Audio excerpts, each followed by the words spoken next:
Movie की starting में हम देखते हैं एक लेडी को जो कि अपने घर पर थी और बहुत परेशान थी। वो लेडी फोन पर किसी को बता रही थी कि उसको किसी चीज ने बाइट कर लिया है और सडनली ही कोई नेकेड वुमेन उस लेडी के घर आकर उस पर अटैक कर देती है और सीन यहाँ पर शिफ्ट हो जाता है। अब हम देखते हैं रैंडी फॉस्टर और जैक हैंडरसन को जो कि अपने टाउन में घूम रहे थे। रैंडी और जैक यहाँ पर व्लॉग्स बनाया करते थे अपने यूट्यूब चैनल के लिए और वो अपनी व्लॉग्स को एज अ वेब सीरीज बना रहे थे जहाँ पर वो टाउन की लाइफस्टाइल और बाकी चीजों को रिकॉर्ड करते थे और कुछ लोगों से बात भी करते जा रहे थे। हालांकि उनके चैनल पर व्यूज नहीं आते थे क्योंकि इस टाउन के अंदर कुछ भी इंटरेस्टिंग नहीं हो रहा था। खैर वो दोनों टाउन में जाकर कायला को मिलते हैं जो कि जैक की क्रश होती है, लेकिन वो उसको एक दोस्त की तरह ही मानती थी। जिसके बाद में वो पास्टर ग्रेग और बहुत से लोगों से मिलते हैं और साथ ही हर चीज को रिकॉर्ड करते जाते हैं। रैंडी और जैक को मिस बिसेट मिलती हैं जो कि उन लोगों को कुछ छोटे छोटे एंड जैसे बग के बारे में बताती है जो अचानक से टाउन में दिखने लगे थे, जिसके बारे में उनको कोई भी आइडिया नहीं था। खैर अगले सीन में जैक और रैंडी कायला और उसकी फैमिली से मिलते हैं जिससे उनकी थोड़ी बहुत हंसी मजाक होती है और वो लोग घर आ जाते हैं।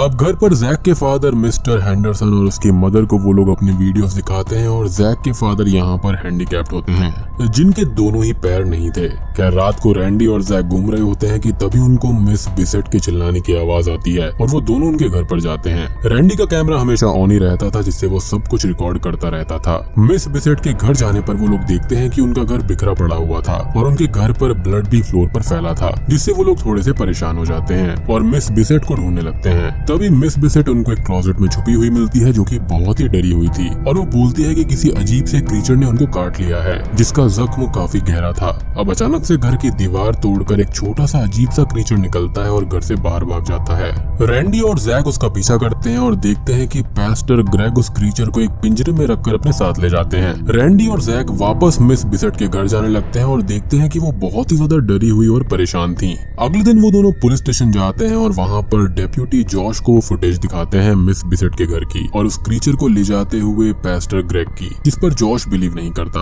क्योंकि पहले भी रैंडी और जैक की वीडियो की वजह से पुलिस का थोड़ा बहुत नाम खराब हो गया था, जहाँ पर रिकॉर्डिंग में एक शेरिफ ने अंडर एज लड़के को बियर लेने से नहीं रोका था। जिसके बाद में जॉश उन दोनों को ही घर भेज देता है और वो दोनों अब चर्च जाते हैं पास्टर ग्रेग से मिलने और उनको वो वीडियो दिखाते हैं जहाँ पर पास्टर ग्रेग इस बात से साफ साफ इनकार कर देते हैं कि वो उस वीडियो में है ही नहीं। और तभी पास्टर ग्रेग यहाँ पर थोड़ा अजीब सा बिहेव कर रहे थे और उनके साथ बैठे हुए बहुत सारे लोग भी थे और उनके साथ बैठे बहुत सारे लोग अजीब तरह से रैंडी और जैक को देख रहे थे। रैंडी और जैक वहाँ से निकल जाते हैं और रात को मिस बिसेट से मिलने जाते हैं और उनके लास्ट नाइट के इंसिडेंट के बारे में बात करते हैं और उनको पुलिस में जाने के लिए बोलते हैं, लेकिन शॉकिंगली मिस बिसेट ये बोलती है कि कुछ हुआ ही नहीं है और उनके पैर का जख्म जो काफी गहरा था वो ठीक हो चुका था। साथ ही साथ वो भी थोड़ा सा अजीब तरह से बिहेव कर रही थी और रैंडी और जैक को अपने बेडरूम में चलने के लिए बोलती है, जो बात उनको काफी अजीब लगती है और वो दोनों बाहर चले आते हैं। अब बाहर आने पर उनको मिस बिसेट के बेडरूम से कुछ आवाजें आती हैं और वो बेडरूम की विंडो से अंदर झांक कर देखते हैं तो वहाँ पर उनको बेड पर डायलन बना हुआ दिखाई देता है और मिस बिसेट उसके पास अजीब तरह से खड़ी होकर उसको देख रही थी।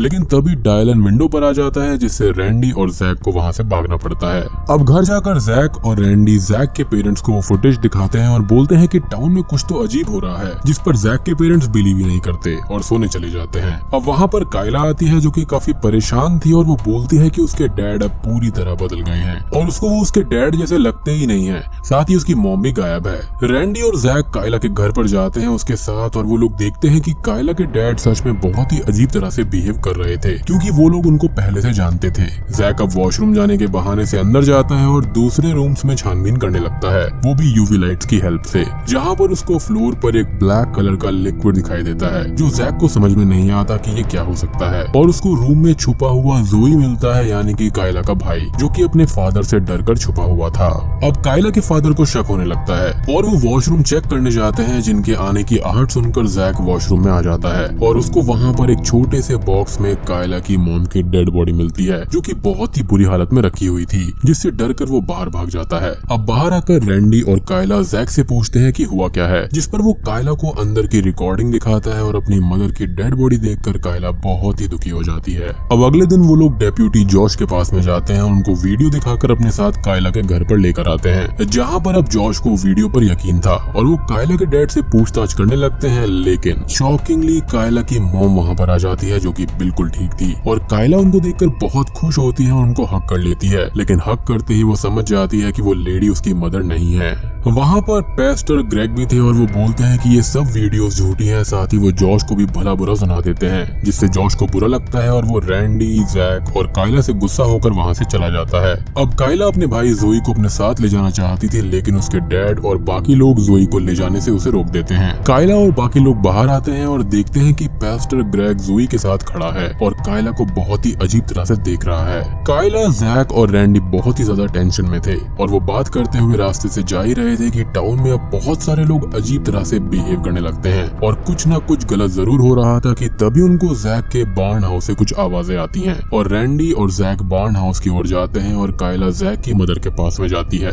बार्न हाउस के अंदर रैंडी और जैक देखते हैं कि जैक के डैड वहाँ पर बैठे हुए थे और वो दोनों बोलते हैं कि टाउन में रियली कुछ गलत है, जिस पर उसके डैड बोलते हैं कि कुछ भी गलत नहीं है और शॉकिंगली वो अपने पैरों पर चलकर बाहर चले जाते हैं। जी हाँ, इसे देखकर वो दोनों समझ जाते हैं कि अब जैक के डैड की जगह भी कोई और आ गया है, क्योंकि रियल डैड के तो पैर ही नहीं थे। अब टाउन के बाकी के कुछ लोग और पेस्टर ग्रेग वहाँ पर आते हैं और बार्न हाउस में 2 क्रीचर्स छोड़कर बार्न को लॉक कर देते हैं और वो क्रीचर जैक और रैंडी पर अटैक करके उनके पीछे भागते हैं, जिनसे जैक और रैंडी खुद को बचाने लगते हैं। तभी एक क्रीचर रैंडी के पैर पर बाइट कर लेता है, लेकिन रैंडी उस क्रीचर को खुद से अलग कर फेंक देता है। जैक भी खुद को बचाने की कोशिश कर रहा था कि तभी उन दोनों को थोड़ी आगे एक कुकून दिखाई देता है, जो कि बहुत बड़ा था, बहुत क्रीपी था और बहुत ही अजीब था। वो कुकून तभी टूटता है और उसमें से जैक की मदर बाहर आती है, जो कि बिल्कुल नेकेड थी, बट वो काइंड ऑफ न्यू बॉर्न की तरह लग रही थी, जिसका साइज बिल्कुल फुली ग्रोन ह्यूमन जैसा था। अब जैक की मदर दूसरी ओर भागती है, लेकिन जैक और रैंडी उनके पीछे जाते हैं और वो देखते हैं कि कुकून से निकली हुई जैक की मदर उसकी रियल मॉम को छूती है और उनके अंदर सारा लाइफ सोर्स और मेमोरीज वो ले लेती है, जिससे जैक की रियल मदर की वहीं ऑन द स्पॉट डेथ हो जाती है। और ये देखकर जैक उस क्लोन को स्टैब करके मार देता है और कायला की हेल्प से जैक और रैंडी बाहर भाग जाते हैं। वो तीनों अब जॉश के पास जाते हैं और पहले उनको लगता है कि जॉश भी क्लोन ही होगा, लेकिन जॉश बिल्कुल सही था।